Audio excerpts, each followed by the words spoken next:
तो दुनिया के लोग आपको रोकने का प्रयास करते हैं।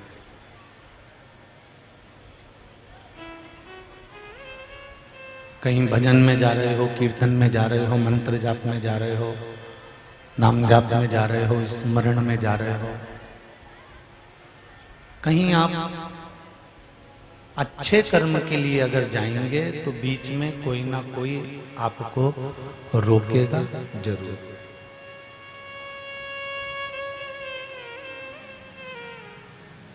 पर जब आप कोई अच्छे कर्म के लिए आगे बढ़ते हो, अच्छे कर्म के लिए जाने लगते हो,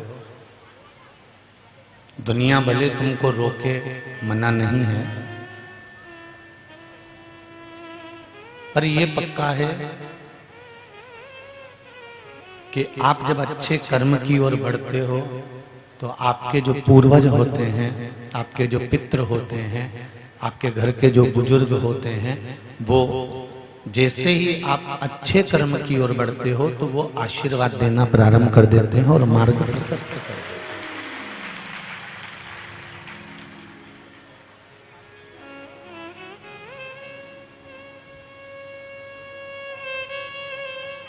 मैंने तेरे ही भरोसे, ओ बाबा तेरे ही भरोसे, हवा विच उड़ती जावांगी, बाबा डोर हथों छठी मैं कटी जावांगी।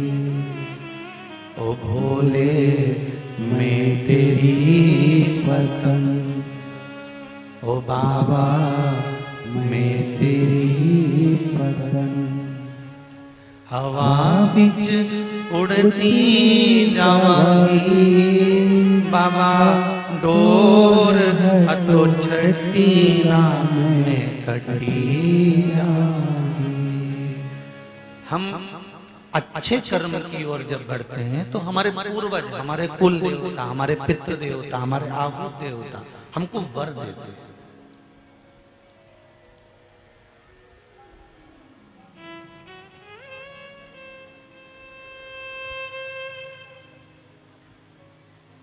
अपने अपने कुल देवी देवता का स्मरण प्रत्येक मनुष्य को करना चाहिए।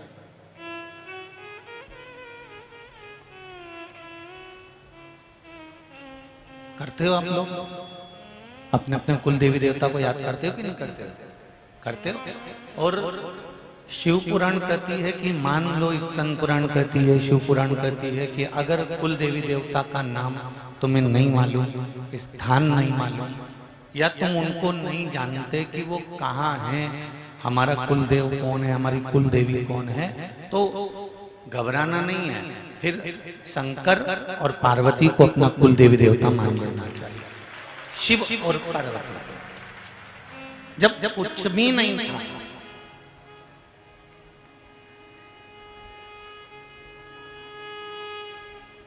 अरे भाई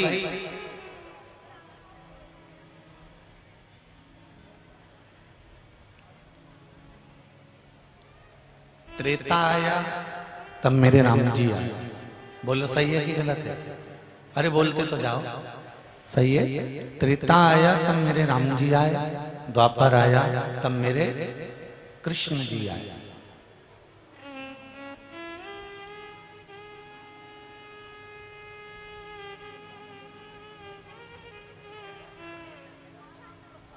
पर कई लोगों ने कहा, गुरुजी आप हमेशा सनातन धर्म की बात करते हो, सनातनियों की बात करते हो।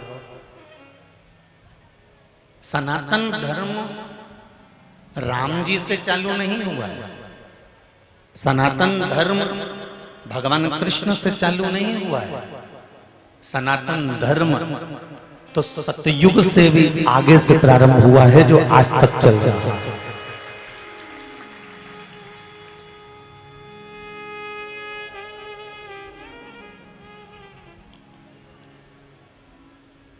ना जाने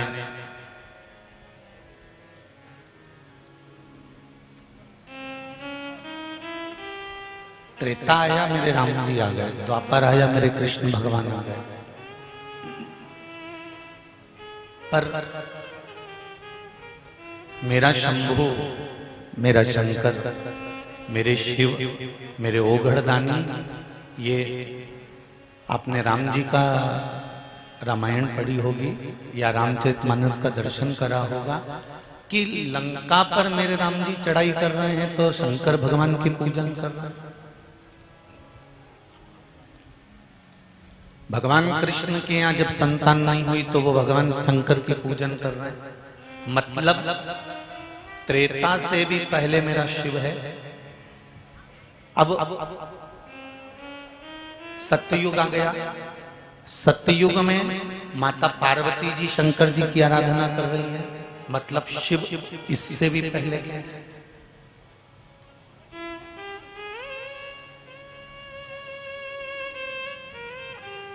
ये सभी देवी देवताओं की मूर्ति तो बाद में बन गई। सबसे पहले तो जो ब्रह्मा और भगवान विष्णु ने जो घर्षण कर कर और घिस कर अग्नि का जो शिवलिंग प्रकट करा था, एक प्रतिबिंब प्रकट करा था, मृत्यु लोक में सारी मूर्तियां देवताओं की बाद में बनी। सबसे पहले अगर इस पृथ्वी पर कोई मूर्ति होती थी तो वो केवल शिवलिंग होता था, इसके सिवा कुछ नहीं होता, कुछ भी नहीं। आज भी भारत की भूमि को जहां से तुम खोदोगे, पृथ्वी को जहां जहां से खोदना चाहो खोदना चालू कर दो, उसके नीचे शिवलिंग जरूर मिलेगा, ये निश्चित है, क्योंकि कुछ था ही नहीं शंकर के सिवा।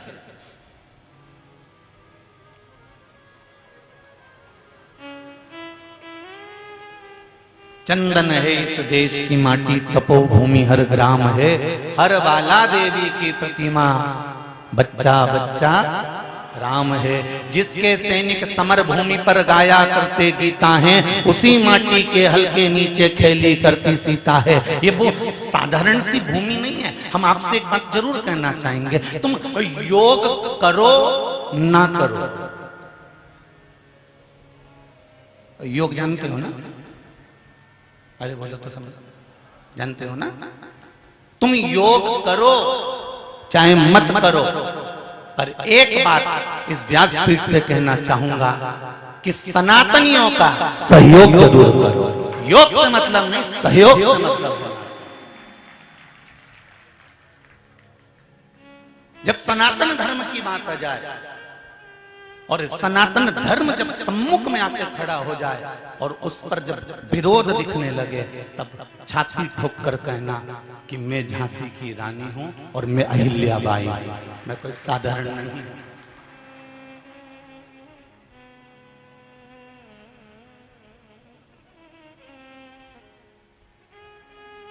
और मेरी माताओं से निवेदन है, तुम्हारा छोरा छोरी इधर उधर जाए नहीं तो पहले पूछ लो कहां गया था।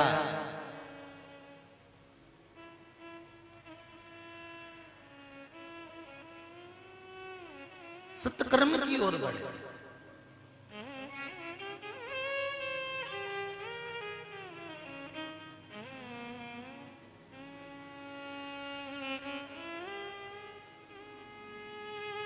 जब हम अच्छा करना चाहते हैं तब कुछ ना कुछ अड़चन जरूर आती है।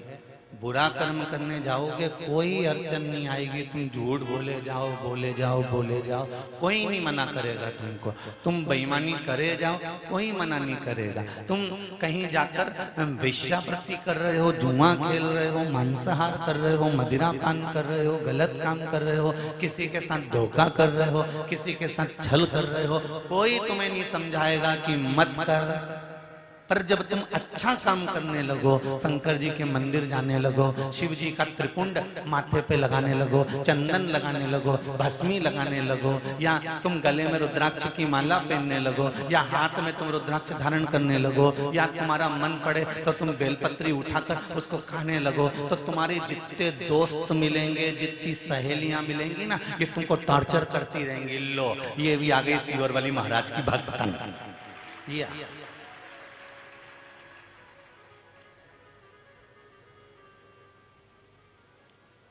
तुम शंकर मंदिर गए और तुमको टोकने वाले ढेर मिल गए। तुमने गले में रुद्राक्ष की माला पहनी और तुम्हें टोकने वाले मिल गए। तुमने हाथ में रुद्राक्ष पहना और तुम्हें टोकने वाले मिल गए। तुमने त्रिपुंड लगाया और तुम्हें टोकने वाले मिल गए। मैं तो ये नवयुवक भाइयों से कहना चाहूंगा कि अगर तुम्हारा लकी समय नहीं चल रहा हो और तुम्हें गुड लकी बनना है तो मस्तक पर सोमवार की सोमवार त्रिपुंड चंदन का लगाना प्रारंभ कर दो, एकदम लकी बन जाओ, यह पक्का।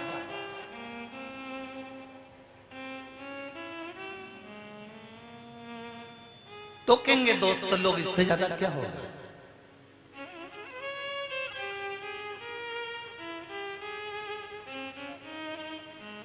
पहले हंसी उड़ती है जो धर्म की ओर बढ़ता है, सत्कर्म की ओर बढ़ता है, अच्छे कर्म की ओर जो बढ़ता है, पहले उसकी हंसी उड़ती है, फिर उसका विरोध होता है। अरे क्यों जा रहा है, क्यों चक्कर में पड़े हो, वो सियोर वाला तो पगला है, उसमें तो अक्कल नहीं है, वो तो हर कुछ बता देता है कि समी पत्ता चढ़ाओ ने, बेल पत्ता चढ़ाओ ने, ये पत्ता चढ़ाओ ने, पानी चढ़ाओ ने, धतूरा चढ़ाओ, और दुनिया पागल हुए जा रही है। अगर पागल हुए जा रही है तो आज एक किसी का व्हाट्सएप पर मैसेज था रायसेन से। आपके रिश्तेदार रहते हैं रायसेन में, किसी के, किस किस के रहते हैं, जरा हाथ उठाओ।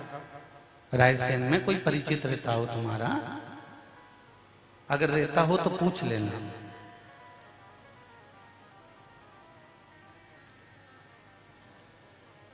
वहां पर मुकेश जी रजक है, रजक समाज से हैं, भोला टेंट हाउस है उनका।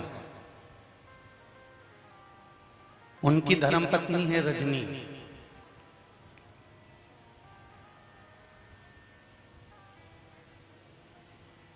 जो जज की परीक्षा 50 बार दे चुकी थी पर पास नहीं हुई, हार गए। पत्नी ने कहा, मैंने यूट्यूब पे सुना है कि शिव महापुराण की कथा पूरी सुन लो और जो कामना कर कर सुनो वो कामना शंकर जी पूरी करते हैं। रायसेन में गुरु जी आ रहे हैं, एक बार प्रैक्टिकल करने में क्या जाता है। और वो रजनी रजक ने अपने पति से कहा कि मैं 7 दिन रायसेन के दशहरा मैदान में शिव महापुराण की कथा सुनूंगी। मैंने सुना है यूट्यूब पे कि पंडाल में बैठकर या टीवी के सामने या मोबाइल पर भी अगर दिल लगाकर 3 घंटे कथा सुन ली जाए शिव महापुराण की तो मनोकामना 3 महीने में पूरी हो जाती है। तो हम भी तो प्रैक्टिकल करें। जज की परीक्षा दे रही थी, उसने 7 दिन शिव महापुराण की कथा पंडाल में रायसेन के दशहरा मैदान में श्रवण करी। अभी दशहरा मैदान की कथा को ज्यादा समय नहीं हुआ है। उसमें पशुपति व्रत का व्याख्यान वर्णन करा, तो उसने नियम ले लिया कि मुझे पशुपति व्रत करना है। और उस बेटी ने व्हाट्सएप पर लिख कर भेजा है, फोटो भी डाला है कि गुरुजी मेरा 4था व्रत पूर्ण हुआ और मैं जज की परीक्षा में पास हो गई हूं। मैं सिविल जज बन गई हूं, मेरी सिविल जज की परीक्षा में मैं उत्तीर्ण हो गई। ये शिव कृपा।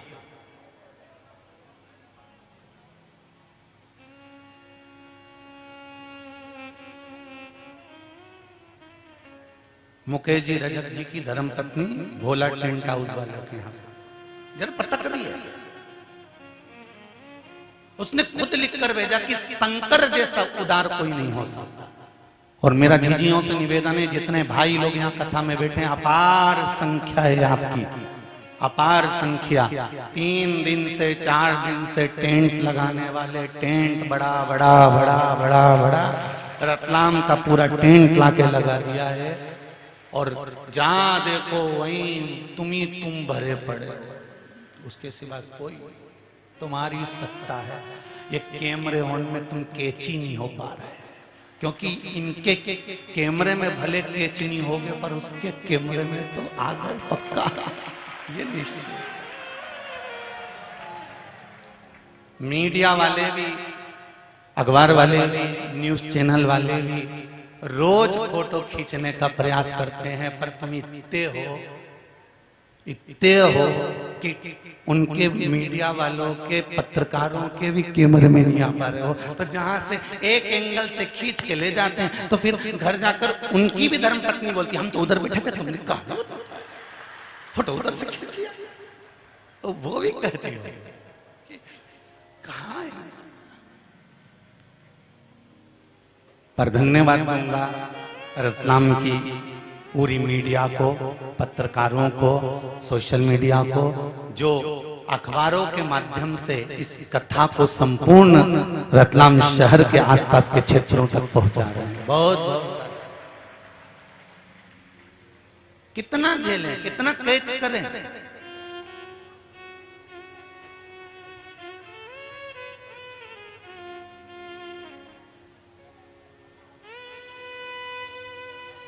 आपकी भक्ति बड़ी प्रबल है, पर एक निवेदन जरूर करूंगा कि भक्ति में दिखावा मत करना।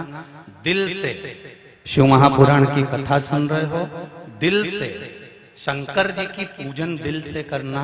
जो मांगोगे मेरा देव अधिदेव महादेव देने में देरी नहीं करेगा। दिल से मांगो, दिल से।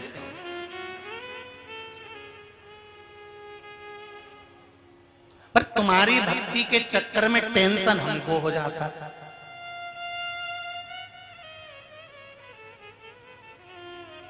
रोज इसी ओर से फोन आ रहा है, गुरुजी परसों के दिन एक ट्रक गिट्टी डलवाई थी, दूसरे दिन मालूम नहीं पड़ी।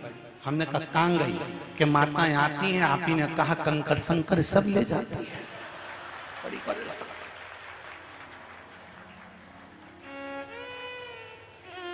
अरे तुम्हारा पांव पड़ू जी, तुम्हारा हाथ जोड़ू। जितना लोग कथा सुन रहा है सब ध्यान से सुनो। ये चौथी ट्रक है जो गिट्टी पूरी गायब हो गई। मैं तुम्हारे पांव पर अब मंदिर बनाऊं कि तुम्हारा पूरा उठा के और क्या ये तुम्हारा छोरा का है, हमारी छोरी का है, हमारा, और सब ले जाओ।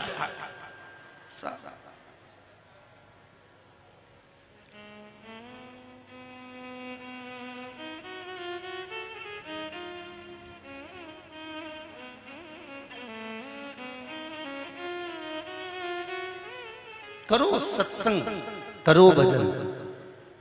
हमने ये कहा है कि कंकर संकर है, मतलब शिव हर जगह पर विराजमान है।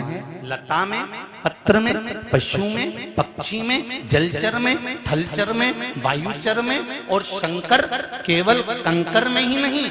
जब आपका जन्म हुआ था आप भी एक पिंड थे, शिवलिंग की तरह, एक पिंड की तरह थे। और पिंड होने के बाद जब आपका जन्म हुआ तो शिव रूपी श्वास आपके शरीर को दी गई। और शिव रूपी श्वास जब आपके शरीर को दी गई, जब आदमी जब तक चल रहा है तब तक ये शरीर है। शिव रूपी श्वास जब तक इस शरीर के अंदर चल रही है तब तक ये शरीर है। और जिस दिन शिव रूपी श्वास निकल जाती है ये केवल शव बन जाता है, इसके बाद ये शरीर नहीं रहता। तो ये श्वास ही शिव है, इसको हमें पहचानना है। तुम्हारे दरवाजे पर तुम जिस परिवार में रहते हो, कुटुंब में रहते हो, नाते रिश्तों में रहते हो, तुम्हारे देवर जेठों के साथ रहते हो, तुम्हारे सास ससुर के साथ रहते हो, तुम उनको समझो कि शंकर के रूप में ये हमारा परिवार मिला हुआ है। हमें घर में जो भोजन बनाना है वो किसी दूसरे के लिए नहीं बनाना, हमें जो भोजन बनाना है हमें शंकर के लिए बनाना है। जो खाएगा वो शिव ही तो है।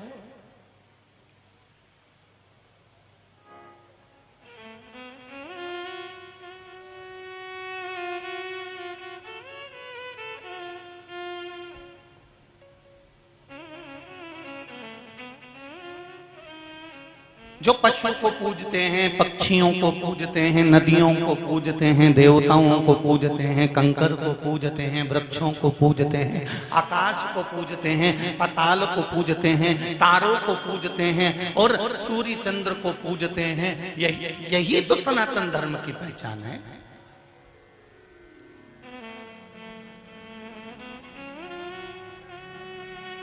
भारत।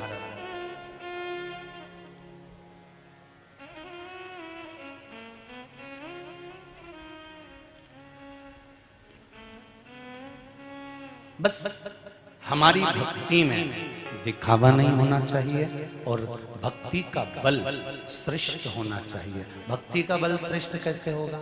आप भक्ति के बल को श्रेष्ठ कैसे कर सकते हो? तो उसके लिए भी शिव महापुराण की कथा कहती है कि हमें हमारे भजन का अहंकार नहीं करना, हमें हमारी पूजन का अहंकार नहीं करना।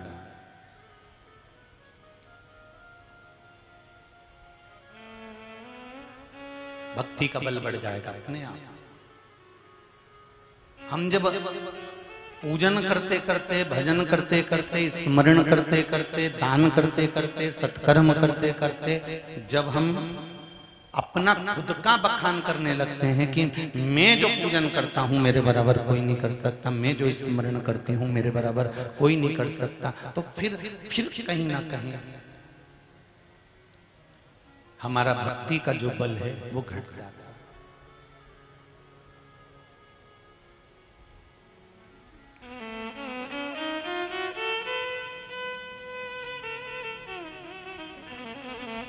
भक्ति करो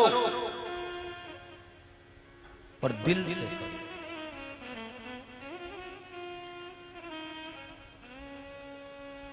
आप भी करो। कल कथा कह रही थी चांगुना की कि अपने बेटे को भजन का बल दिया, एक फल शिवजी को दिया, वही फल उसने खाया तो वो फल का बाल बांका नहीं हो पाया। बाद में बेटा दौड़ कर आया और उसने भी भोजन करा। फिर वो थाली में मांस नहीं रहा था, 56 भोग बन गए थे।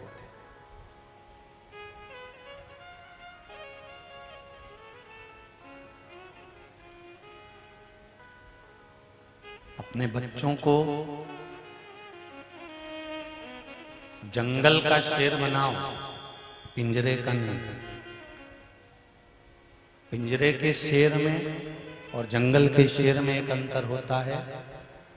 जब गवर्नमेंट ने, सरकार ने, भारत की सरकार ने जब जादूगरों के पास में, सर्कस वालों के पास में खबर करी, सुनो कोई भी सर्कस वाला अपने सर्कस में जानवर नहीं रखेगा, शेर नहीं रखेगा।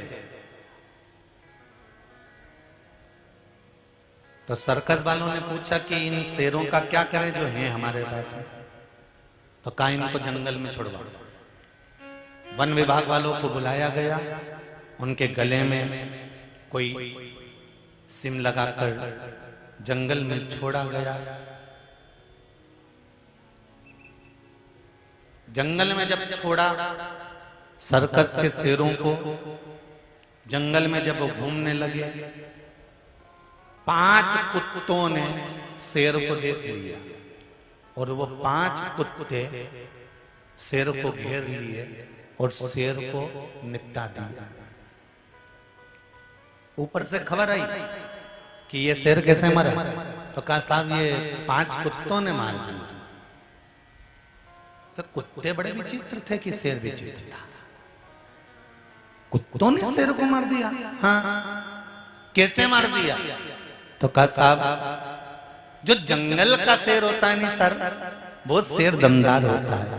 जो पिंजरे में रहकर बड़ा होता है ना, उसका शिकार तो कुत्ते कभी भी कर जाते हैं, कभी भी।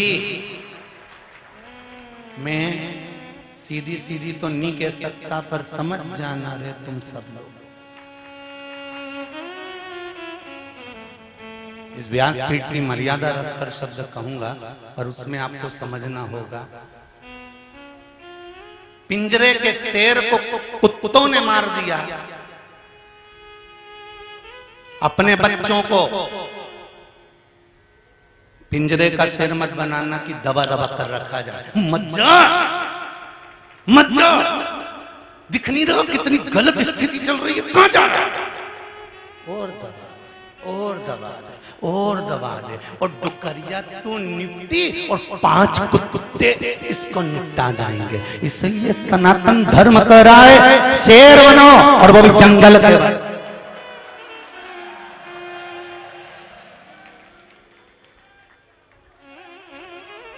और जिस दिन जंगल के शेर बन जाओगे, तुम्हारी धाड़, तुम्हारी धमक, अकेलापन, अब तुम्हें कुछ नहीं करना है। जिस दिन मस्तक पर त्रिपुंड लगाया है, गले में रुद्राक्ष की माला, बस नैनों में, गले में रुद्राक्ष और नैनों में भद्राक्ष, इतने में तो कुत्ता आ जाए अब सामने।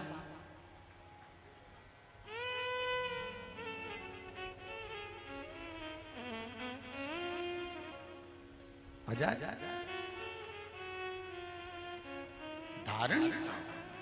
कितना सुंदर कहा है। अर्जुन को रात्रि को स्वप्न दिखा, और अर्जुन ने सपने में क्या देखा कि एक गाय ने बछड़े को जन्म दिया, और बछड़े को जन्म देकर गाय उस बछड़े को चाट रही है। चाटते गई, चाटते गई, चाटते गई, चाटते गई, चाटते गई, गाय बछड़े को चाट चाट कर उसकी पूरी खाल चाट गई। उसके शरीर पर केवल मांस रह गया, और मांस रहा, और बछड़ा चिल्लाता रहा, चिंगाड़ता रहा, और बछड़ा रंभाता रहा, और गाय बछड़े को चाटे जा रही है, चाटे जा रही है, चाटे जा रही है, और बछड़े की खाल निकल गई है। अब अर्जुन के नेत्र खुल गए। नेत्र खुले तो अर्जुन भगवान कृष्ण के पास दौड़ कर गया, और भगवान कृष्ण से जाकर कहा, कन्हैया मैंने एक स्वप्न देखा है। कन्हैया ने पूछा कौन सा स्वप्न है? अर्जुन कहते हैं एक गाय ने बछड़े को जन्म दिया था, और उस बछड़े को चाट रही है, प्रेम कर रही है, चाट रही है, प्रेम कर रही है। चाटते चाटते उसने पूरा शरीर चाट लिया, और उसकी खाल भी चाट गई, मांस मांस बचा है, और वो बछड़ा मरने की कतार पर आ गया है। क्या ये क्या है? भगवान कृष्ण कहते हैं अर्जुन ये स्वप्न नहीं है, ये कलयुग का दर्शन हो रहा है। कलयुग में माता पिता अपने बच्चे को जन्म देंगे, इतना प्रेम जताएंगे, इतना लाड़ जताएंगे, इतना प्रेम, खाना नहीं खाए तो मोबाइल पकड़ा देंगे।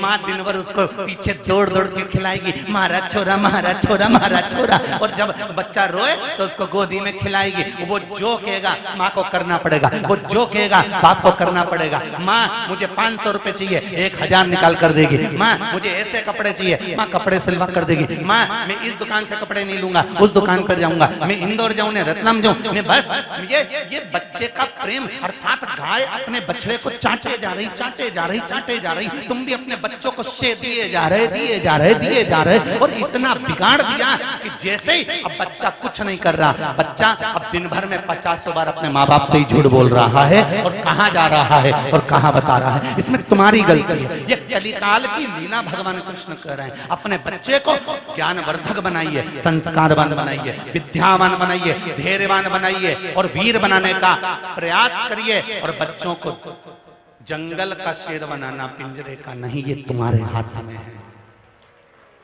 कोई दूसरे हाथ में नहीं है। सामने राष्ट्रीय स्वयंसेवक संघ का एक कार्यालय लगा हुआ है, उसमें किताबें मिल रही होंगी शायद, मुझे उम्मीद है। 50 चीज बाद में खरीदो, पहले वहां से एक किताब खरीदो, जिससे हम अपने बच्चों को संस्कार दे सकते हैं कि इसको पढ़ो। नहीं समझ में आए तो हमसे पूछो।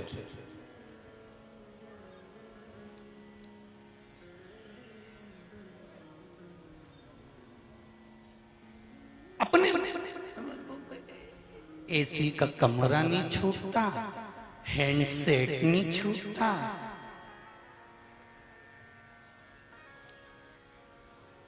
अब ऐसे भेरू की शादी भी कर दो तो इसे कहीं लुगाई छूटे।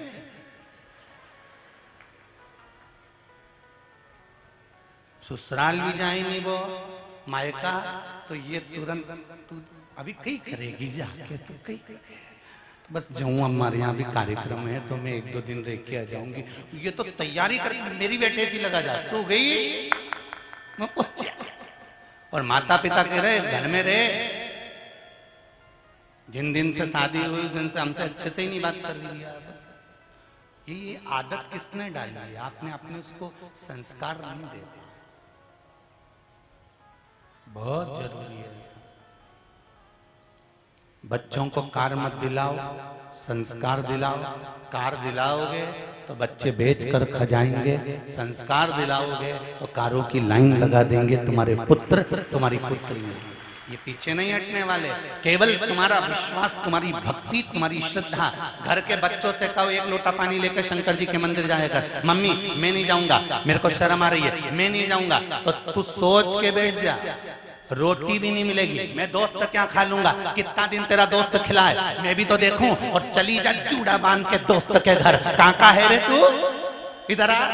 यही संस्कार दे मेरे छोरा को कि मंदिर मत जा, कहाँ तेरी माँ, बुला इधर। और छाती पर चढ़ जा कि कौन है, और उसकी माँ से कि तेरे छोरे को भी कह शंकर मंदिर जा, हमारा छोरा को लेके। अगर मंदिर जाएगा तो घर में रोटी खाएगा, और नहीं जाए तो जाऊं ना। थोड़ा सा मोह का त्याग करो और बच्चों को संस्कारवान बनाने के लिए, सनातनी बनाने के लिए आगे बढ़ो, नहीं तो आने वाली पीढ़ी रोने वाली है।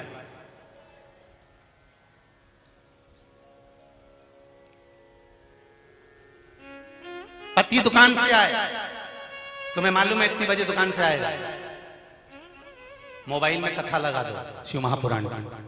वैसे तो मुझे विश्वास है कि आप लोग अगर कथा में आ रही हो तो आपके पति भी शिव भगवान से, शंकर से जुड़े हुए जरूर हैं, तभी माताएं यहाँ पर कथा में आ रही है। मुझे विश्वास है, ये मेरा भरोसा कहता है कि मेरी दीदियां, मेरी बहनें, मेरी माताएं, मेरी बेटियां अगर शिव महापुराण की कथा में मेरी माएं आ रही हैं तो इनके पति, इनके ससुर कभी मना नहीं कर सकते। वो कह देते होंगे जा कथा में जा, क्योंकि उसको मालूम है कि जब ये कथा सुनकर आएगी, रोटी बनाएगी तो कथा का स्मरण करती रहेगी।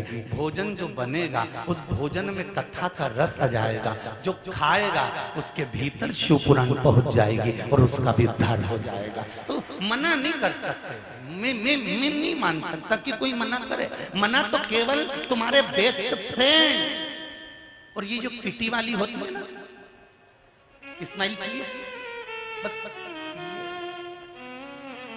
ये कभी कभी मना कर सकती है। अरे मोबाइल बंद करना, दिख नहीं रहा सब किटी में बैठी हैं। मेरी किटी की बहनों से निवेदन है, किटी पार्टी भी रखना है तो 1 बजे से 4 बजे तक क्यों रखना, 4 बजे के बाद रखना, हम कथा सुनेंगे। और किटी में जाओ, चाहे मीटिंग में जाओ, चाहे पार्टी में जाओ, सबसे पहले अगर वहां बैठे हो तो थोड़ी देर राम नाम, कृष्ण नाम, शिव नाम का जाप होना चाहिए, उसके बाद किटी पार्टी प्रारंभ होना चाहिए, नहीं तो नहीं जा।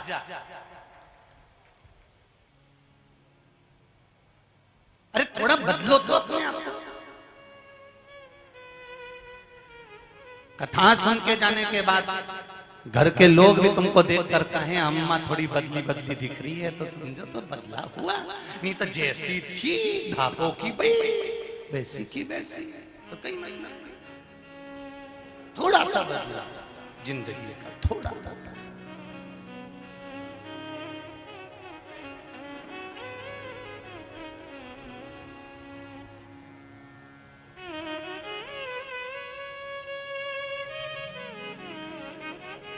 उसके भरोसे कर रहा हूं, उसके भरोसे।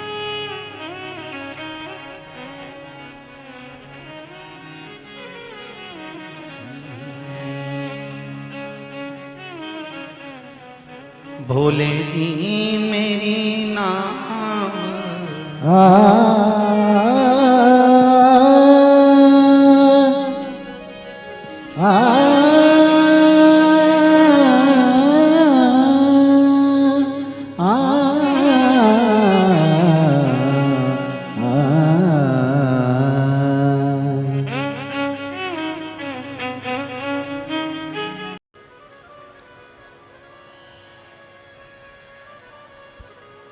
कभी कभी जिन पर विश्वास कर कर बैठते हैं वो भी दुख देकर चले जाते हैं।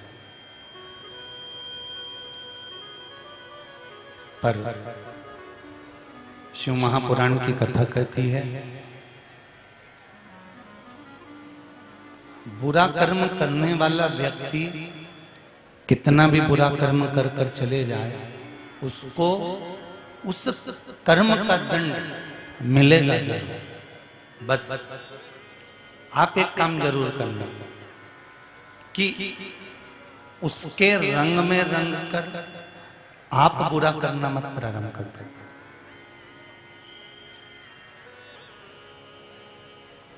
एक संत गंगा जी का स्नान कर कर आ रहे हैं और एक व्यक्ति जो उनसे ईर्ष्या रखता है, जलन रखता है, उनसे ईर्ष्या का भाव रखता है, वो पेड़ पर चढ़ा हुआ है और उनके ऊपर पान थूक रहा है।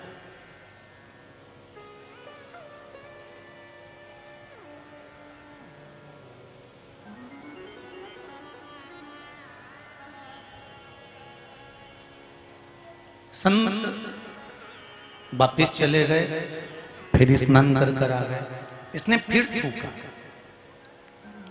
संत फिर चले गए, फिर आया, इसने फिर थूका। आखिरी में इसके मुख में जितना पान का थूक था वो सब समाप्त हो गया और पान का पिक जब समाप्त हो गया तब वो नीचे उतर कर आया और गुरु जी के पास आकर प्रणाम कर कर बोला, गुरुदेव मैंने इतनी बार आप पर थूका पर आपको गुस्सा नहीं आया, क्रोध नहीं आया, आपने मुझे अपशब्द नहीं कहा।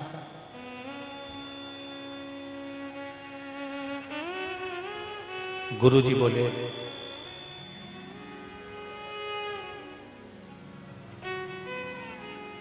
भाई तू थूक रहा था, मैं गंगा नहा रहा था। ये तेरी ही कृपा है जो बैसाख के महीने में 108 बार गंगा की डुबकी लगा दी। रोज एक डुबकी लगाता था और चले जाता था। आज तेरी कृपा हुई ना, इसलिए तेरी कृपा से आज मुझे इतनी डुबकियां लगाने का फल मिला।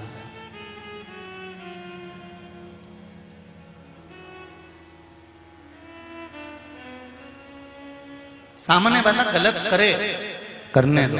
आप शब्द बोले, बोलने दो, गालियां दे, देन दो, आड़ा टेढ़ा काम करे, करने दो, पर हमें नहीं करना। ये पार्वती माता का चरित्र करा है। माता पार्वती तब साधना में लगी रही, उन्हें कोई मतलब नहीं कि तारकासुर कर क्या रहा है।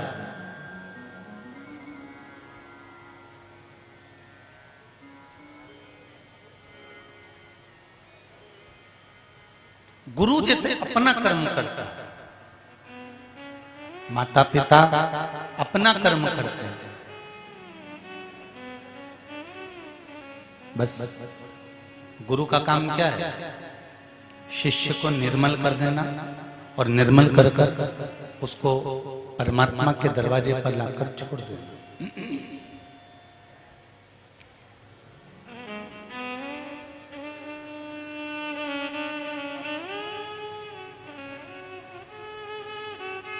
धोबी को देखा है तुम लोगों ने?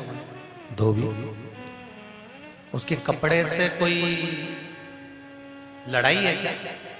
धोबी की कपड़े से कोई उसकी परेशानी है क्या? कपड़े से कोई उसका विवाद है क्या? अरे बोलो तो जम के। नहीं है, नहीं।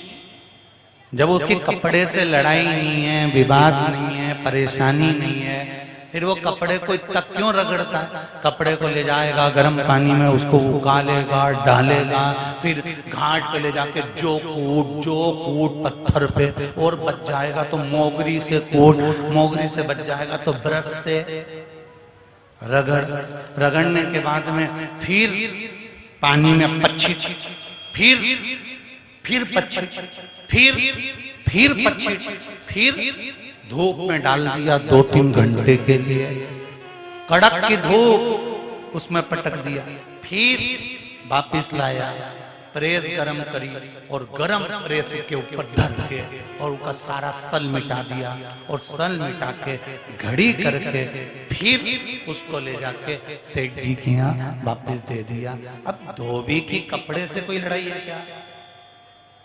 अरे बोलो तो जम के। नहीं है, नहीं।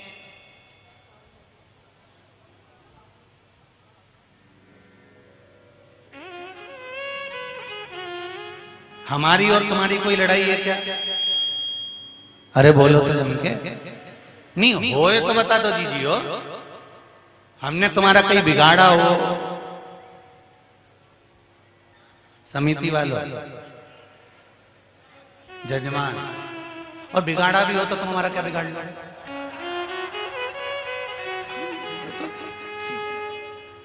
हमारी तुम्हारी कोई लड़ाई है क्या? नहीं। धोबी की कपड़े से कोई लड़ाई है क्या? नहीं। उसके बाद भी धोबी गर्म पानी में डालकर, उकाल कर, उसको कूट कर, उसको रगड़ कर, उसको ले जाकर धूप में पटक कर, फिर गर्म प्रेस फेर कर आखिरी में सेठ जी को ले जाकर देता है। उसी तरह एक वक्ता, एक कथाकार, एक गुरु, एक सदगुरु होता है जो अपने शिष्यों को डुबो कर कथा के उस रस तत्व में पूरा क्लीन कर आखिरी में तप साधना से जोड़कर उसको ले जाकर उस परमात्मा रूपी सेठ के हवाले कर देता है कि ये कपड़ा ठीक। न गुरु की चेले से कोई निंदा है, न चेले की गुरु से कोई निंदा है।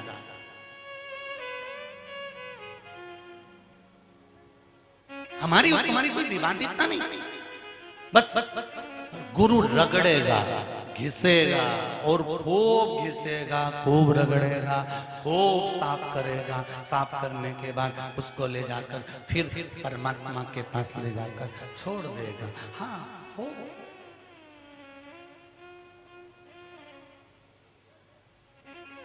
धोबी कपड़े को साफ करने की कुछ भेंट लेता है, गुरु भी कपड़ा साफ करने की भेंट लेता है। वो भेंट है आपका समय, और वो कीमती समय आपको शिव को दे दो। शंकर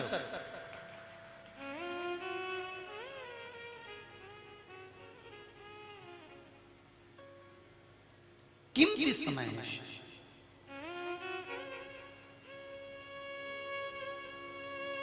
आज सवेरे एक माता जी कह रही थी, गुरु जी कथा करते हैं तो कितनी दक्षिणा लेते हैं? हमने कहा यही तो जजमान है तुम्हारे सामने, इनसे पूछ लेना।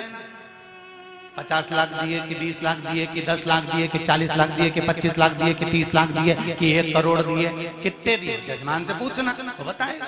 और रायसेन कथा कर आए उन जजमान से पूछना, हाले कोसा करके आए उनसे पूछ लो, हरिद्वार करके आए उनसे पूछ लो, दूसरे यहाँ बैठे हैं सूरत वाले 4 कथा करवा चुके, इनसे पूछ लो कि सियोर वाला महाराज कितना लेता है।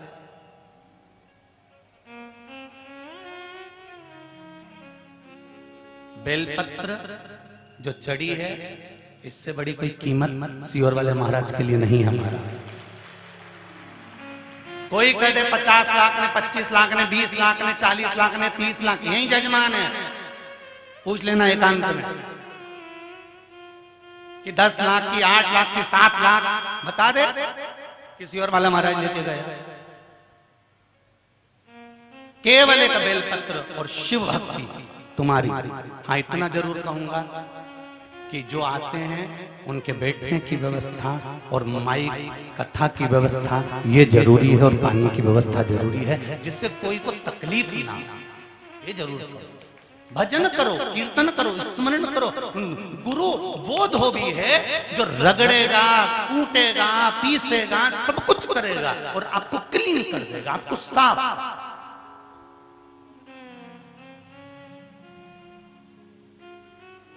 और एकदम निर्मल कर आपको ले जाकर परमात्मा के सामने छोड़ देगा, भगवान के सम्मुख में ले जाकर वो छोड़ेगा। क्योंकि जैसे कपड़े को धोने के बाद, धोबी क्लीन करने के बाद में सेठ जी को देता है, गुरु भी आपके जीवन को निर्मल कर परमात्मा को दे देता है कि अब ये तुम्हारा हो गया, अब ये भटकने वाला नहीं है, अब ये तुम्हारा हो चुका है।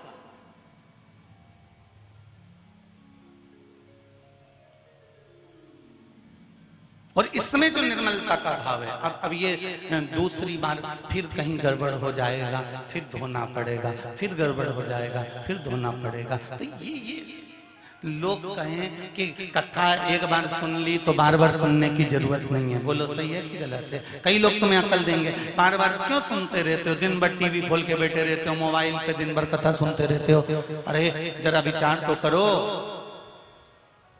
जितने लोग यहाँ कथा सुन रहे हैं पंडाल में, उससे ज्यादा रतलाम की दुकान दुकान में टीवियों पर कथा चल रही है महाराज। एक एक घर के अंदर, एक एक घर के अंदर सब जगह पर कथा ही कथा करने में। तो कोई कहे एक बार सुन ली, दूसरी बार सुन ली, तीसरी बार सुन ली, बार बार कथा क्यों सुनते हो? तो जैसे एक कपड़ा एक बार पहनने के बाद उनमें सल आए कि नहीं आए? अरे बोलो तो जी जी आए ना। तो उसको कितना भी तुम घड़ी बना के, हमने तो कई बार कोशिश करी कि ये धोती बार बार प्रेस के लिए नहीं भेजे, ऐसी हमने घड़ी बना के उतारने के बाद घड़ी बना के गद्दा के नीचे धर दी। पर मालूम क्या था कि वो धोती जहां से टेढ़ी हुई गई थी ना, वहां पर और 2-4 साल पड़ी किया गद्दा के नीचे धर दी।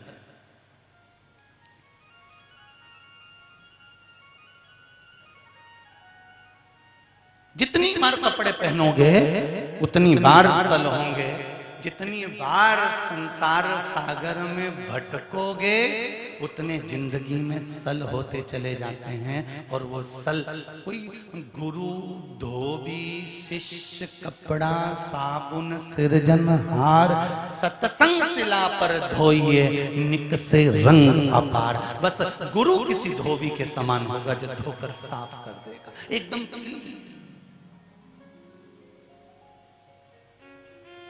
तुम्हारे घर में इलायची है? के घर में? सबके यहाँ? आज जाके इलायची को उठा के सूंघना, ठीक है? सूंघने के बाद वापिस रखना और उसको ओकली में डाल लेना, उस खलबत्ता में। और वो के बाद उसे दोचना या बेलन चकोटी पे उके पीसना, फिर सूंघना। दोनों में खुशबू सबसे ज्यादा कब आएगी? अरे बोलो जब के जब वो उठ जाएगी, पिस जाएगी, उसकी खुशबू बढ़ती चली जाएगी। बस इंसान भी ऐसा ही है। संसार की ओखली में उसका जन्म हुआ है,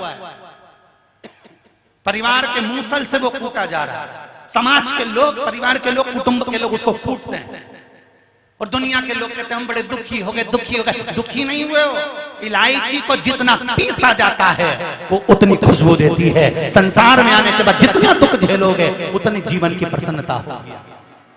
आपकी खुशबू आप खुद बढ़ा सकते हो। आपकी खुशबू कब बढ़ेगी? जब आप दुख झेलना चालू कर दोगे। जरा जरा सी देर में बहू उनके देती हम तो बड़े दुखी हो गए, हम तो मर जाए तो अच्छा, तो मरो।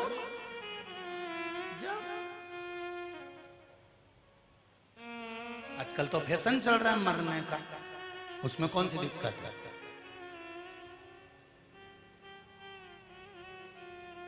पर ये कुआं में डूब के मर जाना, तालाब में डूब के मर जाना, रेल के नीचे मर जाना, कहीं से कूद के मर जाना, ने कुछ खा के मर जाना, ये तो ओल्ड फैशन है। न्यू फैशन लाओ मरने का।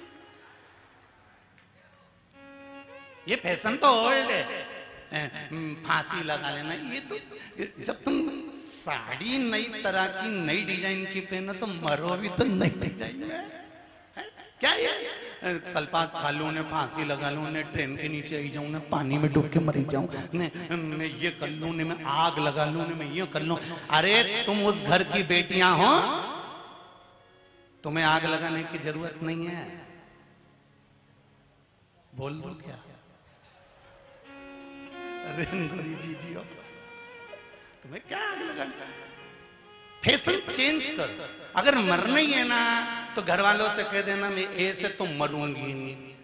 अब मैंने चेंज कर दिया। जिस दिन से उस योर वाला महाराज बोला ना कथा में कि कपड़े नई डिजाइन के, रोज रोज सब्जी नई डिजाइन की, रोज रोज चोटी नई डिजाइन की, रोज रोज नकुन पालिश नई डिजाइन की, हर हफ्ता में चेंज करूं तो मौत भी चेंज करूंगी। मैं ये कितना भी हार जाऊं संसार से, पर ऐसे ये डूब मूब के या कुछ खा के या ट्रेन के नीचे या इसके नीचे या उसके नीचे मरूंगी नहीं। अगर मरूंगी तो आप सोच के बैठी हूं शंकर जी का इतना पूजन करूंगी, इतना पूजन करूंगी, इतना पूजन करूंगी कि फिर मर जाऊं। अब जो विचार कर शंकर जी के पूजन में इतनी लग जाएगी और इतना शंकर से प्रेम करने लग जाएगी तो शंकर जी थाने मरने देगा है? जिसको जो प्रेम करता है उसका मोबाइल खो जाता है तो जो प्रेम करने वाला होता है ना वो कहता तू घबराए काहे को, नया दिला दूं थारे, तू काहे को चिंता कर। मैं तो कल कथा में गई थी ना, हमारा मोबाइल खो गया। तो काय को चिंता करे, कल तेरे पास नया पहुंच जाएगा। कौन लाएगा? तू चिंता क्यों करे, मैं तो बचा दूंगा थारे। तू कथा में निकलेगी ना, जब थारा हाथ में हैंडसेट पकड़े बस। शंकर जी भी ऐसा है, एक बार मेरे भोलेनाथ से दिल लगा लो, एक बार मेरे शंकर से दिल लगा लिया, और ऐसा दिल लगाओ, ऐसा दिल लगाओ, ऐसा दिल लगाओ जैसे नहीं बोलो, जैसे पत्नी पति से, छोरी छोरा से, उस तरह का बेटी बाप से जैसे स्नेह करती है और बेटा माँ से स्नेह करता है, ऐसा दिल मेरे शंकर से लगा लो, फिर तुम्हारा खर्चा शंकर उठाएगा पक्का। जो दिल लगा लेते ना, उसका खर्चा उसको उठाना ही नहीं पड़ता। चल अंगूठी चल, हैंडसेट चल, मोबाइल का बिल चल, अब भी डलाऊं 2 मिनट में। अब तुमने उससे दिल लगाया तो वो खर्चा उठाए, तो एक बार उससे दिल लगा कर तो देखो कि तुम्हारे पूरे परिवार का खर्चा वो उठाएगा। कौन? देव अधिदेव महा, उससे दिल लगा कर देखो एक बार, और जब दिल लगा लिया तो फिर क्या सोचना।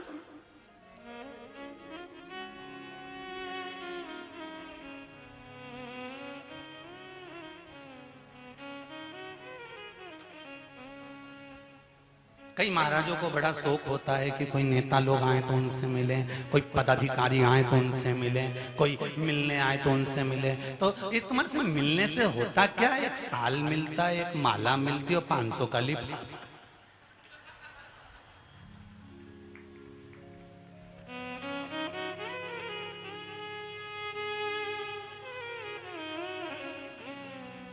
सही है?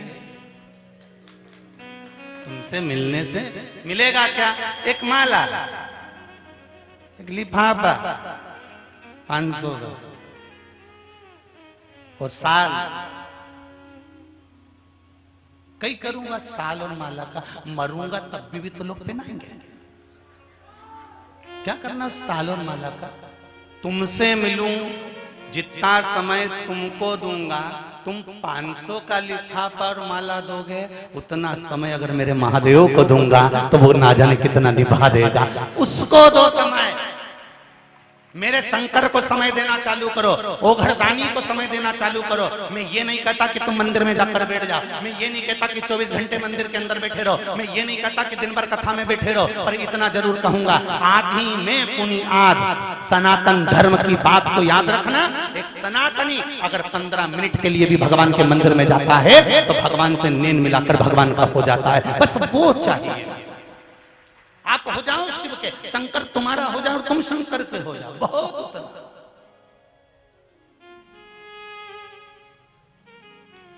कूटेंगे पीसेंगे तब खुशबू आएगी इलायची। संसार के लोग जब आप शब्द कहेंगे, ताने देंगे, गाली देंगे, आड़ा टेढ़ा बोलेंगे, तब तुम्हारी खुशबू बढ़ेगी। ऐसे ही बढ़ जाएगी क्या?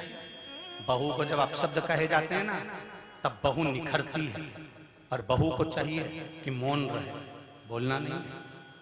सास आड़ा टेढ़ा बोलेगी, खूब आड़ा टेढ़ा बोलेगी, ये सास नहीं होती, रसोईया अच्छी वाली होती है, इलायची को पीसने का प्रयास करती है कि इसकी खुशबू बढ़े, और सास उसको पीसती है। इसमें उखल और ये मूसल का कोई काम नहीं, वो बोलेगी ना बोलने दो, आड़ा टेढ़ा बोलने वाला बोले, ताना देने वाला दे, और बोलने वाला बोलता रहे। आग लगे बस्ती में अपन रेओ मस्ती में, और अब तो अपनी नई चीज लेके आओ।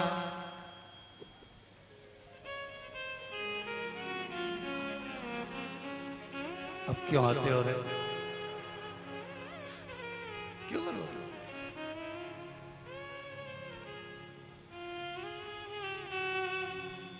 क्या किसको रोइए, रतलाम का सेव खाई। कहाँ जाना अपने बोले से, तो वहां जाओ, वहां जाओ, वहां जाओ। कोई ये बोल रहा है, कोई वो बोल रहा है, कोई वो बोले। तुम्हें जितना जितना लोग आड़ा टेढ़ा बोले नहीं, तुमसे कहे कि मंदिर मत जाओ, ये क्यों मंदिर जाती है, क्या रखा है मंदिर में, उतनी जोरदार खजूर वाली चोटी बना के फिर जा। और जो तुम्हें मना करे ना, ऊ के दरवाजे से जा ले, और बिल्कुल, और 1 घंटा तक पेंसिल से लाइन खींच, डब्बा भर, अब जाऊंगा कहीं।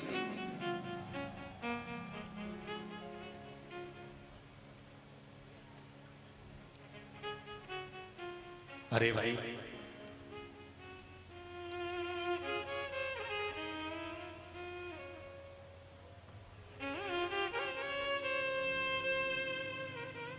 मीराबाई को कितने ताने दिए जाते थे,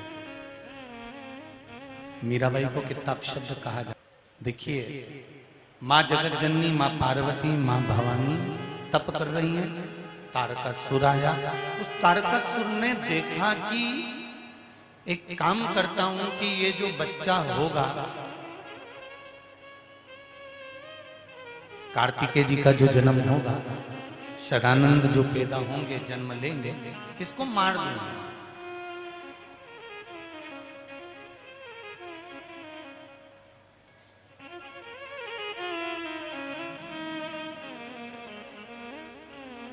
ध्यान देना जरा, जिसके सिरों पर तेरा हाथ प्रभु, सो दुख काहे को होवे प्रभु, सो दुख काहे को होवे प्रभु। शिव कथा कर रहे हैं। तारकासुर ने विचार करा कि बच्चे को मैं मार दूंगा, पर जाको राखे साइया। अच्छा, जम के बोलो, मार सके ना कोई। वहां से लिखा हुआ आ गया कि मरना है तो कोई बचा नहीं सकता।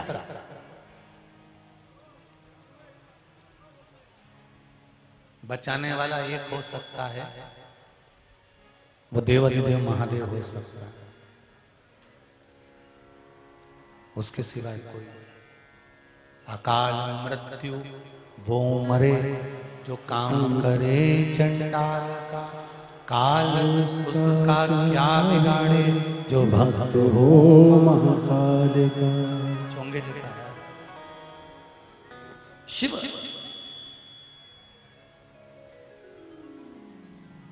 एक बचा सकता, एक पत्र आया, देखिए।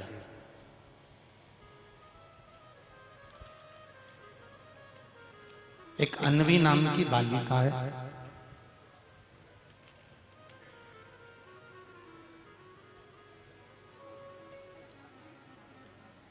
माता का नाम बीना है, पिताजी का नाम जयसिंह है, पेटलावत के हैं।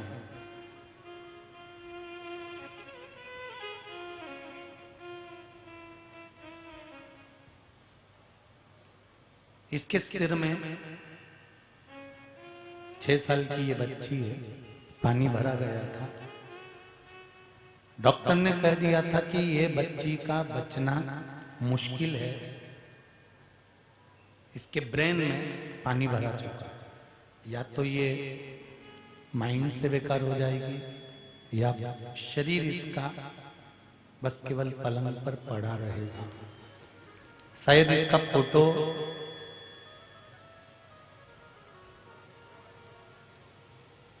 जिनके हम रुके हैं, जिस बंगले में, भवन में, उनने शायद टीवी चैनल वालों को भी दिखाया होगा।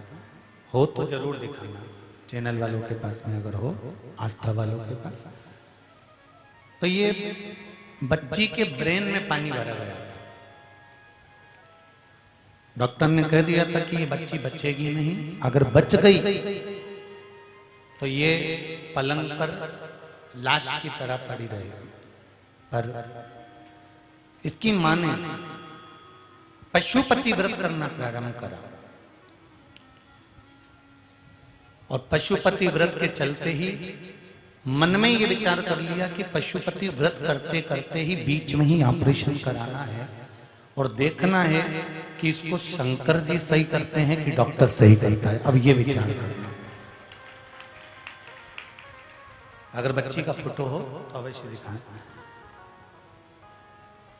और जो डॉक्टर ने ऑपरेशन करना प्रारंभ करा, ब्रेन के पानी को उदर के माध्यम से नली डालकर निकालना प्रारंभ करा। शिव की कृपा क्या होती है कि इंदौर के डॉक्टर भी आश्चर्य में पड़े हुए हैं कि ये बच्ची को तो कोमा में चले जाना था, बॉडी पड़ी रहना थी, पर ये बच्ची वापस ठीक होकर अपने घर आ गई है। ये शिव की कृपा, ये शंकर की दया।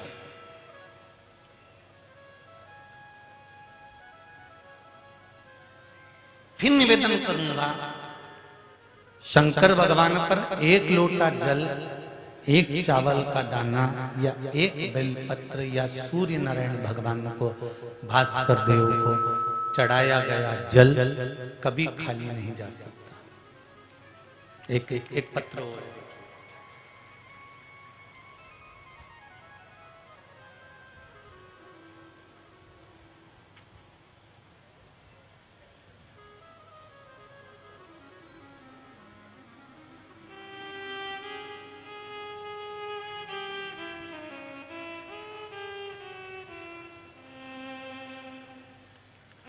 मेरा नाम गायत्री परमार है। मैं गांव मेहतपुर रोड से हूँ। गुरुजी श्री शिवाय नमस्तुभ्यम। मैंने टीवी पर कथा सुनी तो सफेद आंकड़े का प्रयोग बताया था, वो मैंने करा। गर्भवती हूँ, मेरा 5वां महीना चल रहा है। मेरे 3रे महीने में सोनोग्राफी में जब करवाई थी तो उसमें बच्चादानी के अंदर बच्चे के पास में गठान बता दी थी। गठान बता दी, बच्चे के पास में वो गठान, डॉक्टर का कहना है कि ये बच्चा ठीक नहीं होगा, या तो गठान रहेगी तो बच्चा श्रेष्ठता से जन्म नहीं ले सकता, हानि हो सकती है। गठान भी बड़ी बताई। तब मैंने गर्भ धारण करते ही पशुपति व्रत, जैसे ही डॉक्टर ने बोला कि गठान है, मैंने पशुपति व्रत करना प्रारंभ कर दिया। और फिर अगली सोनोग्राफी कराई तो बाबा की कृपा ऐसी रही, वो गठान गल चुकी है और सोनोग्राफी में नहीं आई। ये शिव कृपा।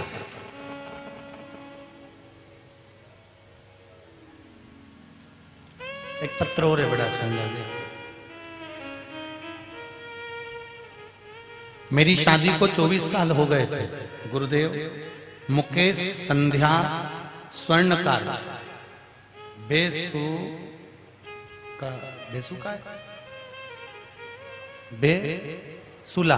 बैसुला से हैं। मुकेश संध्या स्वर्णकार बैसुला से हैं। मेरी शादी को 24 साल हो गए थे। 2 मेरी बालिकाएं थीं। लोग मुझे ताने देते थे कि बेटियां हैं, बेटियां हैं, बेटियां हैं। पुत्र नहीं, वंश कौन बढ़ाएगा, आगे कौन लेकर जाएगा। एक बार टीवी पर कथा श्रवण कर ली और उस कथा को सुनकर मैंने देवाधिदेव महादेव से प्रार्थना करी, अगर तू पक्का है और शंकर की कथा वो मिश्रा जी छाती ठोक ठोक के अगर शिव पोथी में बल है तो मेरे घर में 24 साल के बाद एक पुत्र हो जाए। और भगवान की कृपा से मेरे यहाँ 24 साल बाद एक पुत्र की प्राप्ति हो गई।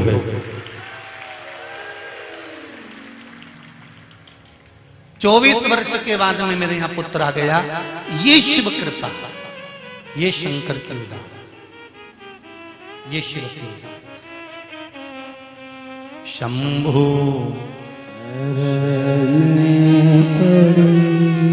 मांगू घड़ी घड़ी दुख काटो, दया करी निदर्शन आपो। जब तक शिव की कृपा नहीं होती, ऐसा फिर निवेदन करूंगा, ऐसा कौन ये पत्र भरे पड़े हैं जीजियों, पढ़ने की ही फुर्सत नहीं। कथा वाचे कि पत्र पढ़े ढेर।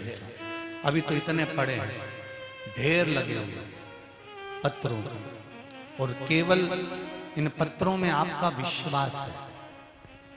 लोग कहते हैं शंकर भगवान है, हमने कहा ये सिग्नेचर करके भी गाया, देख लीजिए, ये शिव है, वो कृपा करता है।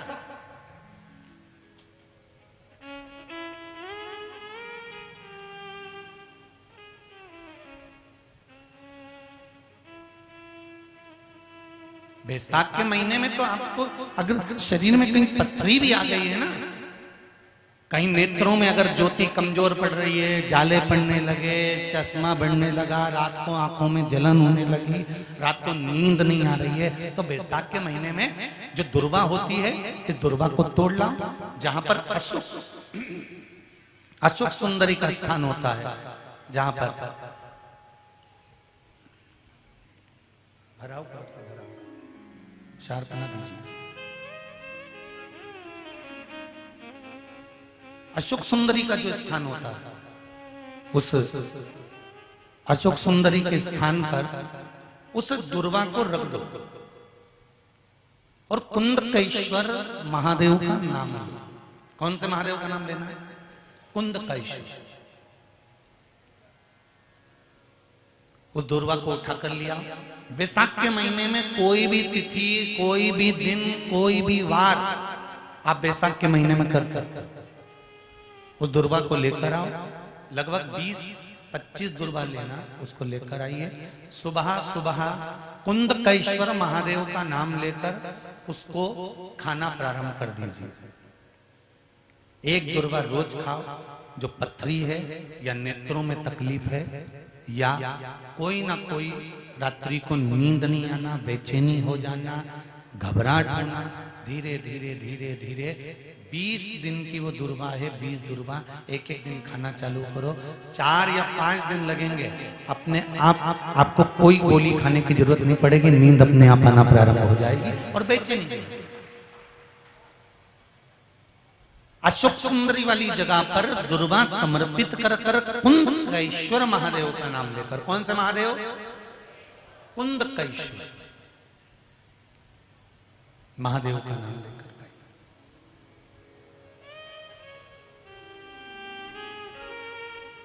शिव आराधना का मूल है जल।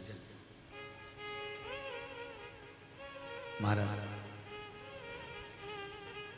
तारकासुर ने विचार कर लिया, इस बच्चे को मुझे मारना है। दाई का रूप रख लिया तारकासुर ने, बच्चे का जन्म हुआ, उसे ले जाकर फेंक दिया।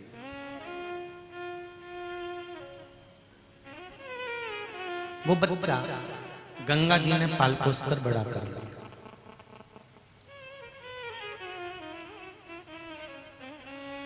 गंगा जी ने उस बच्चे को पाल पोस कर बड़ा करा।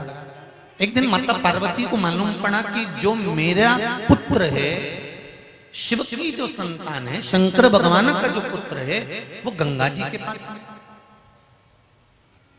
गंगा जी के पास जाकर निवेदन करा, हे गंगा मैया, मेरे पुत्र को दे दीजिए। गंगा जी ने जब पुत्र दिया तो उसके 6 मुख थे, षडानंद कार्तिक। पार्वती मैया ने लिया और लेकर उस पुत्र को माता पार्वती ने जो ज्ञान उपदेश प्रदान करा है, जो बल माता पार्वती ने दिया है, वो बल एक ही दिया कि तुझे तारकासुर का संहार करना है।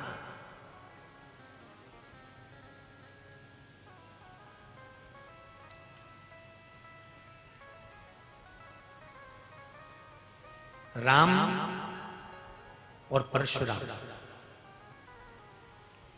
ठीक है, दोनों के दर्शन करें कि नहीं करें आप लोगों ने? अरे बोलो जम के करें। एक भगवान विष्णु का एक अवतार है राम के रूप में, और भगवान विष्णु का दूसरा अवतार है परशुराम जी के रूप में। राम और परशुराम, मेरे राम भगवान और परशुराम भगवान में क्या अंतर है? बोलो जरा जम के बताओ जरा, क्या अंतर होगा राम जी में और परशुराम जी में? राम जी और परशुराम जी में सबसे बड़ा अंतर एक ही है कि राम जी महाराज पूरी जिंदगी भर प्रूफ पे प्रूफ करते रहे, और परशुराम जी प्रूफ करने की जगह फरसा उठा के निपटाते गए। त्रेता में राम जी की जरूरत थी प्रूफ करने की, कलयुग में राम जी जैसे प्रूफ करने की जरूरत नहीं है, केवल फरसा उठाना है और आगे बढ़ते जाना है, अपने आप प्रूफ हो जाएगा। राम और परशुराम जी में एक अंतर सबसे बड़ा है, राम जी महाराज ने सीता जी को लेकर आए, फिर प्रूफ करा, अग्नि परीक्षा हुई, प्रूफ करा, हर जगह पर मेरे राघव जी को, मेरे राम जी महाराज को, मेरे भगवान राम को प्रूफ करना पड़ा। पर कली काल में हमें राम जैसे प्रूफ करने की जरूरत ना पड़े।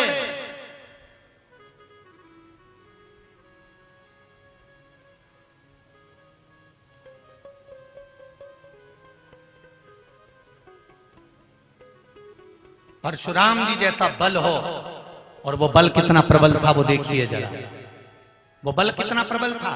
पिताजी ने कहा तेरी माता का सिर काट दे, और परशुराम भगवान ने सिर काट दिया। पिता प्रसन्न हो गए और परशुराम से कहा मैं बड़ा प्रसन्न हूं, तेरे भाइयों ने मेरी बात नहीं सुनी और तूने सुन लिया, अपने भाइयों का भी सिर काट दिया, माता का भी सिर काट दिया, अब मांग तुझे क्या चाहिए। परशुराम जी का बल देखिए कितना प्रबल था कि पिताजी अगर कुछ देना चाहते हो तो इनको माफ कर कर इनका सिर वापस जोड़ दीजिए, ये बल है। अगर तोड़ना जानते हैं तो जोड़ना भी जानते हैं, अब उसको प्रूफ करने की जरूरत नहीं।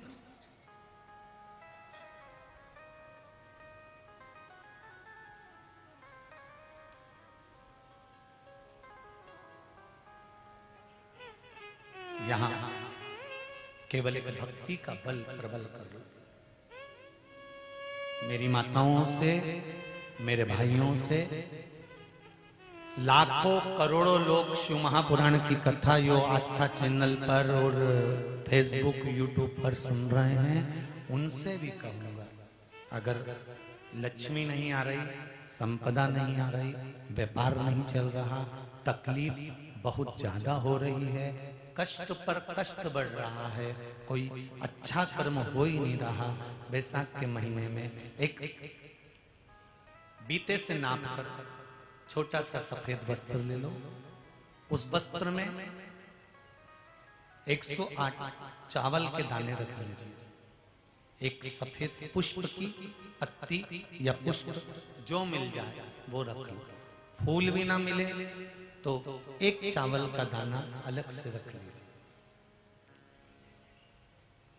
बैसाख के महीने में उसको अपने घर के जहां परिंदा होता है, मटका होता है, पानी भरने का स्थान होता है, जहां पर हम पानी पीने का भरते हैं, वहां उसको एक कटोरी में रख लीजिए।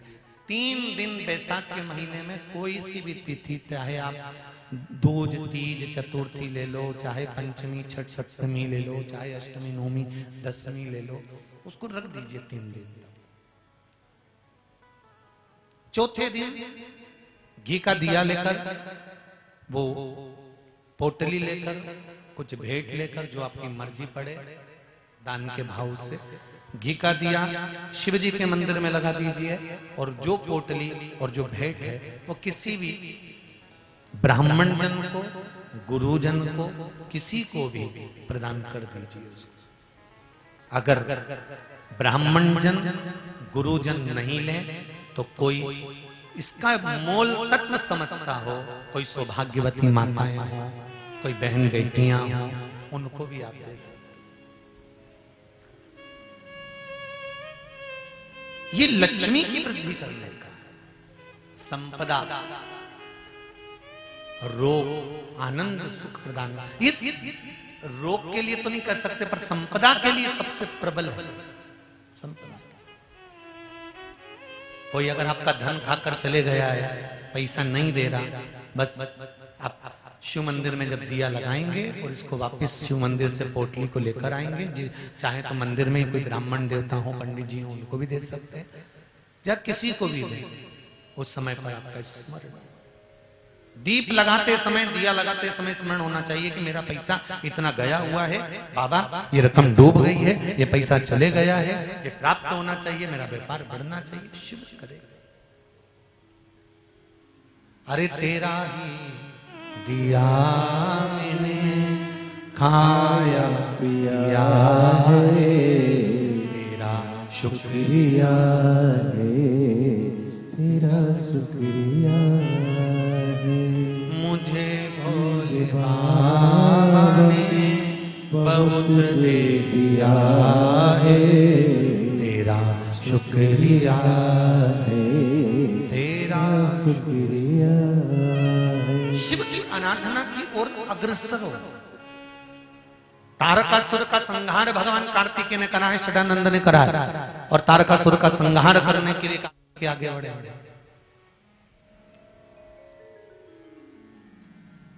पर माता पार्वती जी ने एक शब्द कहा है कार्तिकेय को कि इस तारकासुर के हृदय में शिव बसे हुए हैं। जिसके हृदय में शंकर बसा हुआ है उसके हृदय में बाण नहीं लगना चाहिए, चोट नहीं पहुंचाना चाहिए।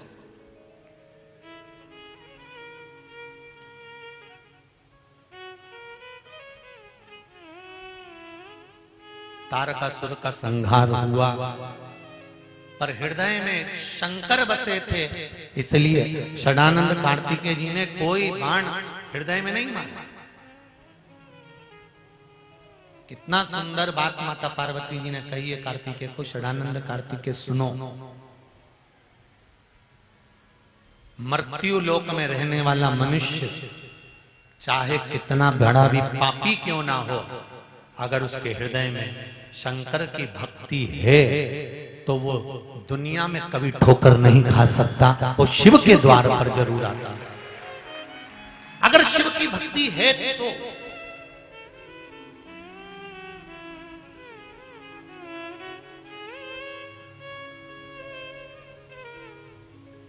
शंकर की भक्ति कभी खाली नहीं जाती।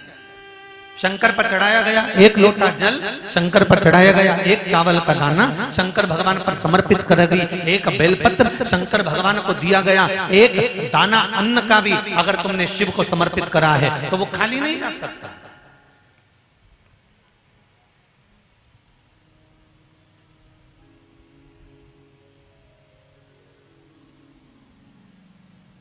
शंकर का मंत्र जाप जो आपने करा है, चाहे पंचाक्षर मंत्र नमः शिवाय बोलो, चाहे षडाक्षर मंत्र ओम नमः शिवाय बोलो, चाहे श्री शिवाय नमस्तुभ्यम बोलो, बोलो जरा जन के श्री शिवाय नमस्तुभ्यम, श्री शिवाय नमस्तुभ्यम, श्री शिवाय नमस्तुभ्यम।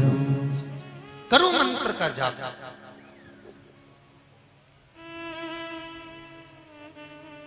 एक बार भी अगर मंत्र का स्मरण किया वो खाली नहीं जा सकता।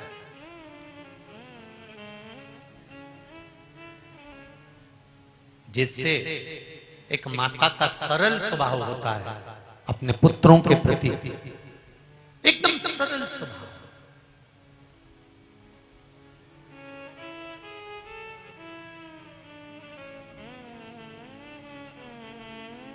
वैसा ही परमात्मा का एकदम सरल स्वभाव होता है।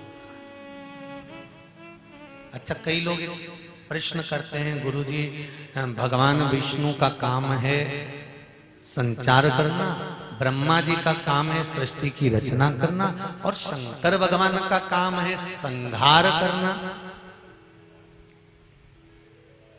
दुनिया के लोग भगवान शंकर को संहार का देवता कहते हैं कि शिवजी तो रुद्र हैं, शंकर भगवान तो क्रोध है, भगवान शंकर तो संहार के देवता हैं।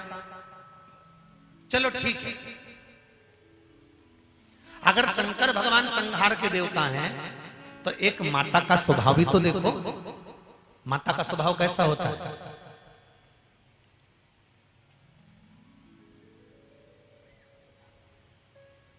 500 रुपए बेटा मांगता, मां कितने देती है? 100 रुपए।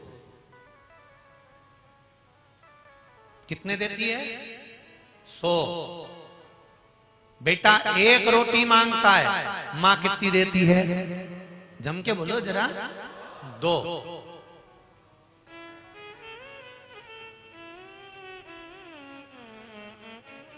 रुपए कितने देगी? 500 के 100। रोटी कितनी देगी? 1 की 2। और पास में बुलाती है और बुलाकर कहती है बिल्कुल नहीं मारूंगी, पास तो है, और जैसे ही हाथ लग जाता है कूट देती है। ऐसी मां होती है। क्या कहती है? नहीं मारूंगी। आ रहा है, नहीं मारूंगी बोल दिया ना जब मैंने, छोरा ए भानु प्रताप,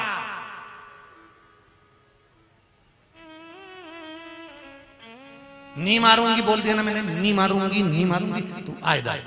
और जो पकड़ा और जो कूटा, क्योंकि मां मां होती है। और कूटने के बाद मां रो भी ले, ऐसी मां। ये मां को साधारण है, मां साधारण है क्या? मां वो कहे माई के दूधवन जैसन कौ मिठाई ना मिली, माई के दूधवन जैसन कौ मिठाई ना मिली। सब कुछ मिल जाता है दुनिया में, माई ना मिली। सब कुछ मिल जाता है दुनिया में, माई ना मिले। खुद गीले में सोती है, तुझे सूखे सुलाती। खुद गीले में सोती है, सूखे में तुझे सुलाती। खुद भूखी रह जाती है, तुझे निवला खिलाती। खुद भूखी रह जाती है, तुझे खिलाती। माई के आशीष जैसन कौ आशीष ना मिलई। सब कुछ मिल जाता है दुनिया में, माई ना मिलई। सब कुछ मिल जाता है दुनिया में, माई ना मिले। एक बेटी से पूछा जाए कि उसका माँ का जीवन क्या है, एक बेटे से पूछा जाए माता का जीवन क्या है। और ध्यान देना महाराज,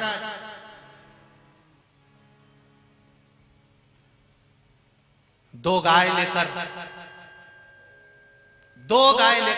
अकबर के राज्य में एक ब्राह्मण देवता पहुंच गया। और अकबर अपने आप को बहुत बड़ा विद्वान समझता था। अकबर अपने आप को बहुत बड़ा विद्वान, अपने आप को बड़ा विद्वान समझता था कि मेरे बराबर कोई होशियार नहीं होगा, मेरे बराबर कोई विद्वान नहीं होगा, मेरे बराबर कोई विद्वत्ता नहीं धारण करता होगा। ये सोच होती है व्यक्ति की कि मैं इतना विद्वान हूं।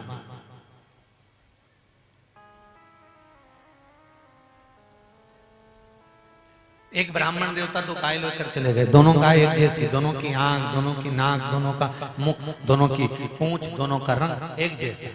और उसने जाकर अकबर से कह दिया, महाराज ये मेरे पास दो गाय हैं, इसमें एक गाय माँ है, एक गाय बेटी है। आप बताओ कौन सी माँ है, कौन सी बेटी है, जल्दी बताओ। अकबर ने देखा, घूमा फिरा कि दोनों तो एक जैसी लग रही है, कौन सी माँ कौन सी बेटी किसको मालूम। अकबर से नहीं हुआ कोई काम, बीरबल को बुलाया। बीरबल, ये दो माँ हैं, दो गाय आई हैं, इसमें कौन सी माता है और कौन सी बेटी है, जरा देखो, जरा बताओ। बीरबल ने कहा मैं कुछ करता हूं। और बीरबल अंदर गया और दो तगाड़ी में गुड़ लेकर आया। और दो तगाड़ी गुड़ बीरबल ने दोनों गायों के सामने रख दिए। गाय खाने लगी। गाय जैसे गुड़ खाने लगी तो एक गाय जल्दी जल्दी गुड़ खा गई। और गुड़ खाने के बाद उसने तगाड़ी को पूरा चाट लिया। फिर तगाड़ी को छोड़कर वो दूसरी तगाड़ी में मुंह मारने लगी। जब दूसरी तगाड़ी में मुंह मारने लगी तो दूसरी गाय थी, उसने धक्का दिया पर ये नहीं हटी।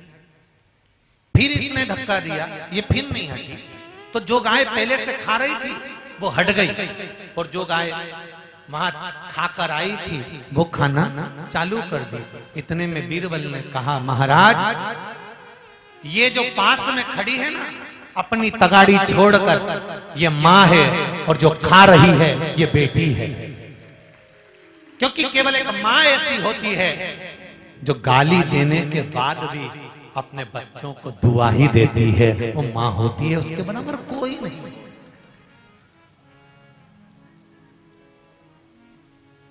खुद की लेने सोती है, तुझे सूखे सुलाती, माई के आशीष जैसन को आशीष ना मिलई, सब कुछ मिल जाता है दुनिया में, माई ना मिले।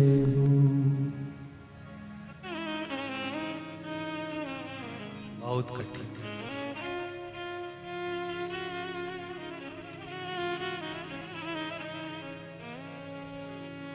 जब चली जाती है ना, तब याद आता है।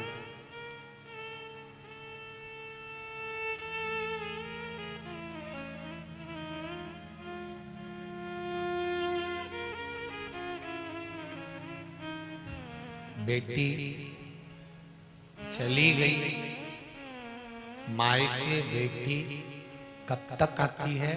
जब तक उसके माता पिता जिंदा हैं तब तक। अगर माँ बाप नहीं है तो बेटियां मायके जाना बंद कर देती है। कोई पूछे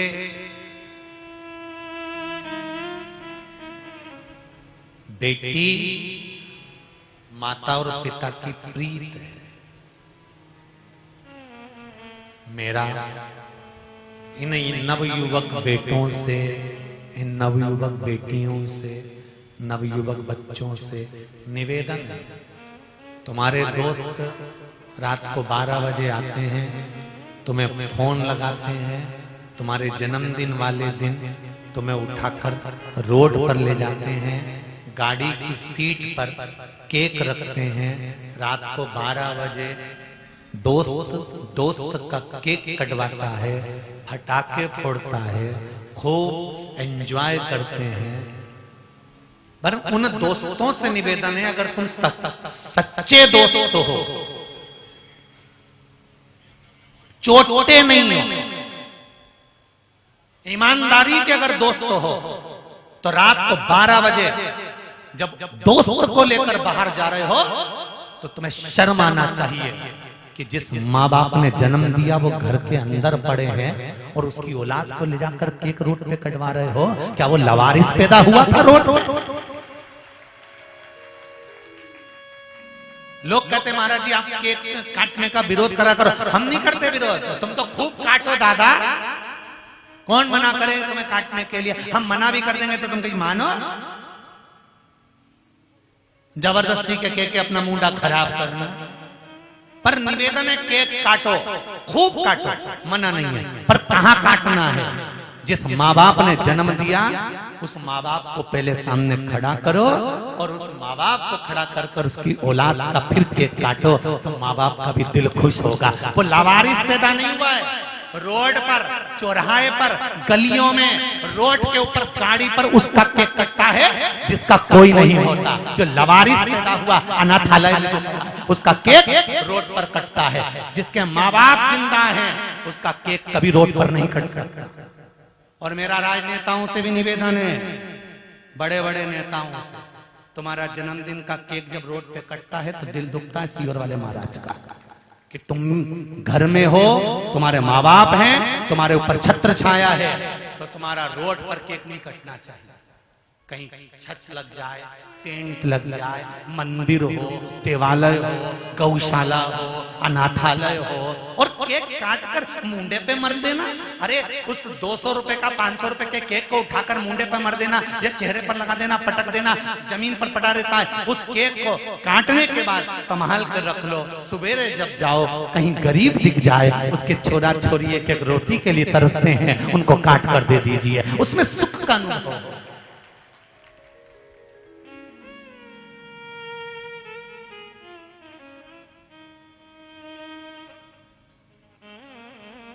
अभी कजन कहाँ गए थे रे कथा करने,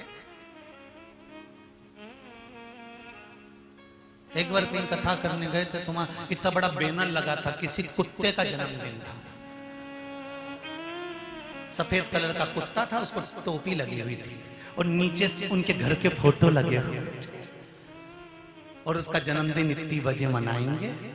क्या नाम था उसका? कुत्ता था। अब अपन तो कुत्ता ही कह लो, नाम से क्या मतलब है। वो कुत्ता का जन्मदिन था, बैनर बड़ा सारा लगा था, सबको पत्र गया, लोग आए भी उस कुत्ता के जन्मदिन पे। अरे धिक्कार है रे इंसान, कुत्ते का केक तू खाए,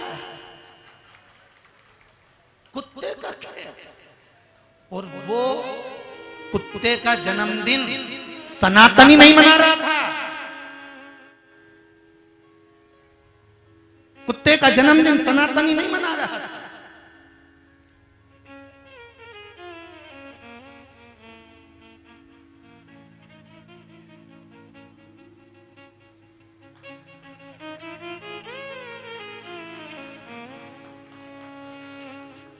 कुत्ता सनातनी नहीं पालता, सनातनी जन्मदिन नहीं मना रहा था, दूसरा मना रहा था। बस जन्मदिन और उसमें पोज भी गए ढेर सारे लोग। कुत्ता का केक, कुत्ता का केक। हमने पूछा सबसे पहले केक कटा होगा तो किसको खिलाया था? कुत्ते को। फिर बाद में सबको बांट के खिलाया, सबको।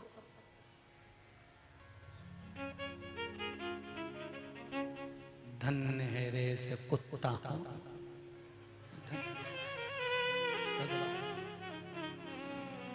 निवेदन करूंगा, मनुष्य का जीवन मिला है, खुश होकर जियो।